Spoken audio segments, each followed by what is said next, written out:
But we face a challenge. These are very, very expensive products, and I'm glad to hear, Dr. Charles, that you're talking about specialty tiers, because that's an issue that's of great importance for us and for 33 other nonprofit voluntary health agencies. These medications are, on average, about 22 times more expensive, anywhere from $15,000 to $100,000.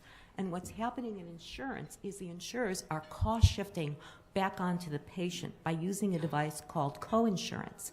So you pay a percentage. Now that percentage has been ranging from 25 to 40% of the medications.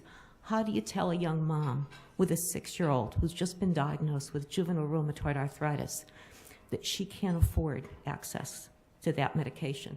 That's the hope for us for interchangeable biologics and biosimilars, although Professor Hancock and I were just talking, and there's a question of whether that will work as a business model, because I understand from working with academics and people in industry that these are very, very complex molecules to manufacture. We have a couple of concerns about these issues, and I just want to do them briefly.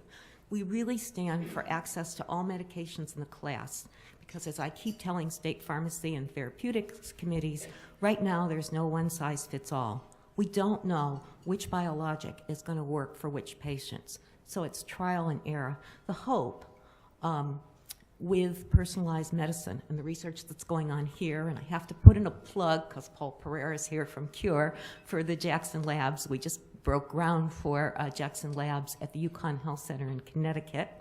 We're behind Massachusetts, but we're going to catch up in biotechnology. If we can get to the point where we can use someone's DNA to tell which medication will work for them, that's going to be another game changer. But right now, there was a study published last year, most patients stay on a biologic 2 years. So you need access to all medications in the class. For our point of view, and that would include interchangeable biologics and biosimilars, but from our point of view, we really rely on FDA and on industry to make sure that they're just as effective and just as safe.